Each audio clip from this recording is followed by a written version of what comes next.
perspective with us on NewsX World. With that, viewers, we shift our focus to more developments coming in. The drone incursions in Danish airspace has now sparked conversation regarding the security of Europe's eastern flank. Danish Prime Minister Mette Frederiksen has now issued a statement on the drone incursions, highlighting that Denmark has been subjected to hybrid attacks. Drones were sighted at critical Danish infrastructure, both military and civilian, including airports, which were closed after suspected drone interceptions as well.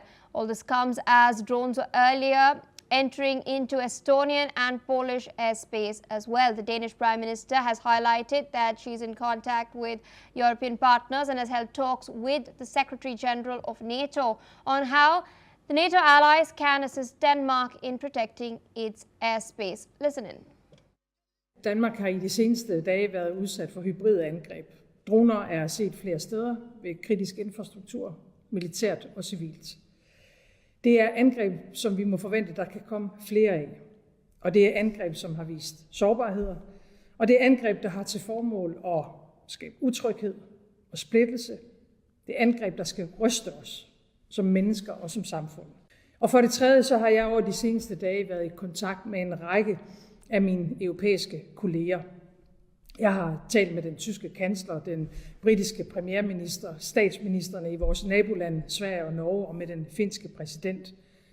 Ligesom jeg har været i tæt dialog med NATO's generalsekretær, og vi er nu fra dansk side i tæt dialog med NATO-allierede om, hvordan de i den aktuelle situation kan bistå Danmark, så vi kan beskytte og forsvare vores luftrum. With us on the broadcast is Ms. Shruti Dasgupta, international affairs expert, joining us from New Delhi. Thank you for taking our time speaking to us on NewsX World. The situation in Europe, particularly Ukraine, still remains rather volatile despite Donald Trump's claims that he is trying to broker a deal. He's trying to get Putin and Zelensky on the table. We've been seeing a host of incursions, as I mentioned earlier as well, Poland, Romania, Estonia, and now Denmark as well.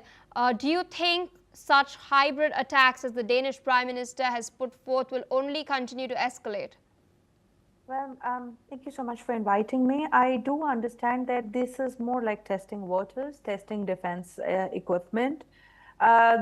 There was another statement by the Danish authorities where they said it was a professional actor, but they could not identify who it was. So it could be a random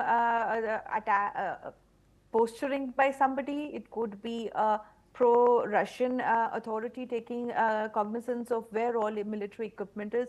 Of the 5 Danish airports, 2 were shut down. But of the 5 that were attacked, 2 were also militarily important.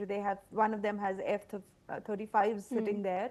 So I do understand that this might be a form of testing waters to see exactly what NATO defenses are like, what NATO actions are like. Till date, no matter of the 5 nations that have reported and I'm putting air quotes on this when I say an interference by Russian forces into their sovereign airspace, none of them proved that Russia did it. Even in Poland, which has raised the Article 4 and said a house roof had collapsed, we later found out that it had probably collapsed by the NATO equipment that was fired at the drones at that particular time. That missile or its remnants hit the house. So we do not know exactly how and what is the purpose of this kind of posturing by EU nations, but this eastern flank is definitely pushing forth by trying to posture and present Russia as a global aggressor so that there is an atmosphere of fear amongst all NATO nations and they can come to a conclusion of declaring an all-out NATO-related war rather than just centering it on Ukraine, because right now it's just Ukraine versus Russia, although NATO is preparing forces, sending money, aid and equipment, and Russia has its own set of people supporting it. But such an attempt to twist the narrative or tweak it out of proportion would probably lead to a larger scale war, which is exactly what NATO wants, so that the other forces can step in, because from what I read of the situation, the Ukrainians are taking a heavy pummeling. Donald Trump in his own statement has said they lose many men a week, a day per se.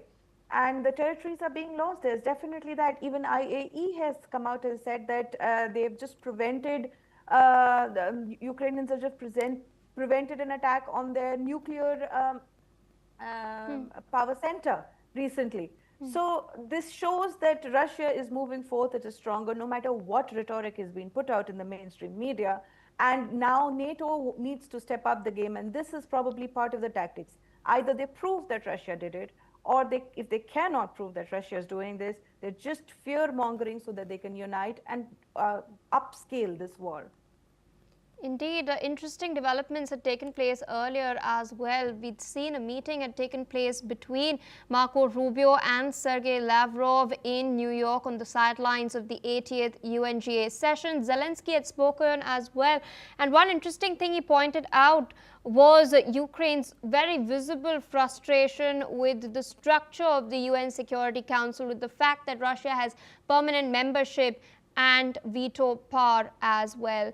With that, Ms. Dasgupta, I'd like to thank you for taking our time speaking to us on NewsX World, sharing your analysis of what's going on.